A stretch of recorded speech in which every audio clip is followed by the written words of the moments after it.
Welcome back to Yahoo Finance Live. Now, some of the most recognizable brands are unwinding their business from Russia in response to its invasion of Ukraine. One of the most prominent voices writing to companies to stop doing business there is Thomas DiNapoli, New York State comptroller. He joins me and our very own David Briggs now to talk more about that campaign. I want to first start by saying we saw that McDonald's CFO Kevin Ozan told UBS Global Consumer and Retail Conference that while the company is still calculating its business risk from having shut down in Russia, they're saying that it's going to cost the company roughly $50 million a month or 5 or 6 cents per share. As one of the companies that you directed your letters to, what does this move by McDonald's signal about the impact that your letters are having?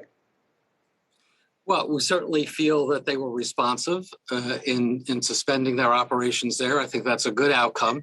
There may be a short-term financial hit, but when you look at the dramatic consequences, economic consequences of this invasion, this uncalled for brutal invasion, the more that we can do to put pressure on Russia to change course, number one, and number two, to pull out of any economic ties there, which long term, I think, would be very risky bets.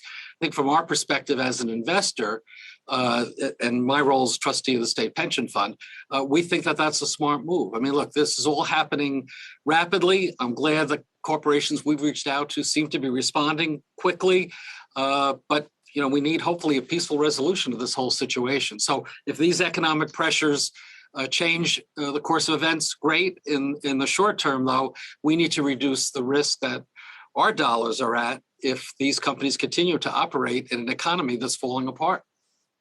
In your statement, you mentioned, Tom, the reputational risks, but you also mentioned the legal and compliance and operational risks that those companies face. What are those?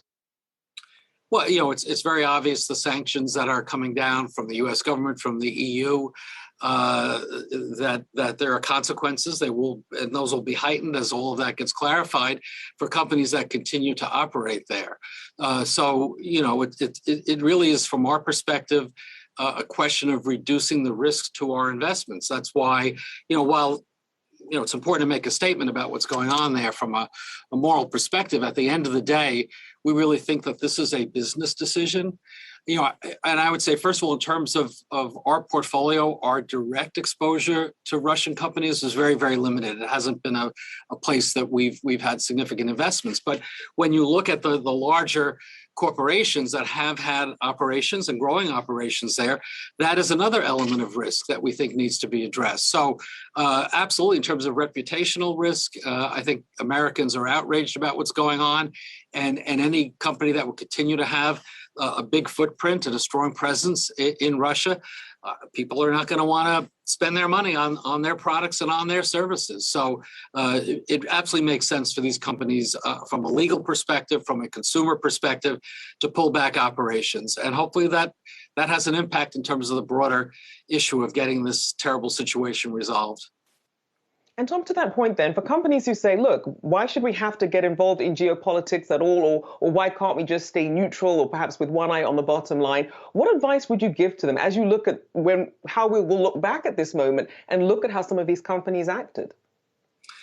Well, I mean, the reality is the companies can't stick their heads in the sand, just as we as a pension fund and as an investor can't stick our heads in the sand as well. There are consequences, especially in the globalized world that we live in. The interconnectedness is clear. One of the concerns that I have moving forward is there going to be a reset on what we mean by globalization? Will we, in fact, go to a different phase? Will we, for a long time, the goal was to expand operations, expand investments as much as possible, and even into countries and territories where we weren't traditionally located. Prior to the Russian question, we had been looking at our China investments and really raising some concern about how much more we needed to do there. Again, not a big part of our portfolio, but given all the issues and risks that are related to the situation in China as well, we've had pause. And now the situation with Russia, maybe the whole perspective of what globalization means and being an investor on a worldwide basis, maybe that we're set for a reevaluation. Fortunately, most of our investments are tied to the U.S. economy, to an extent to Western Europe, and that's obviously an area of comfort. And I'm glad we're positioned in that way. Tom, if Russia were to take Ukraine, how long will you continue this stand? Is it indefinite that you would encourage to divest from these and encourage companies to stay out of Russia? Or will this become normalized at some point?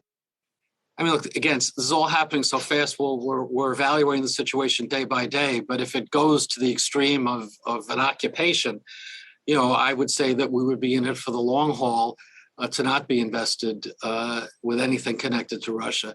And the concern is the obvious one. We saw what happened with the Crimea. We saw what happened with the eastern Ukraine independently declared provinces. If they occupy all of Ukraine, is Moldova next? What happens to the NATO countries on the frontline border with Russia?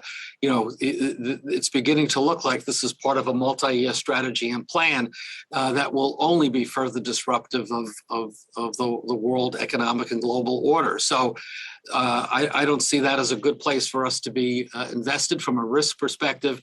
And certainly, beyond that, we don't want to be doing anything that's propping up a rogue regime, which is really what Putin and his team are all about right now. Good to hear you have a long-term stand on that. Quickly, Tom, I wanted to ask you about your former colleague, Governor Andrew Cuomo, who returned to the public spotlight last week, saying that cancel culture was the reason for his takedown, and says that he has been vindicated in recent weeks and that God isn't done with me yet. We certainly can't speak for God, but did cancel culture take down the former governor, and is New York politics done with him yet? Well, I would say that the former governor took himself down, and it wasn't anything about anything other than his own actions, and he was held to account for it. And he made the decision to resign. And I think that was the right decision, something I had called for many weeks, I guess many months before he actually did it. What his future plans will be, he hasn't consulted with me. I have no idea. But we have a strong governor right now in Kathy Hochul, who's responding to all the challenges that are out there. And I think New York is, from a governmental perspective, is moving beyond the Cuomo years. And I think that's a good thing. All right, we do thank you for your time. Thomas DiNapoli there, New York State Comptroller, and our very own Dave Briggs. Thank you guys for this afternoon.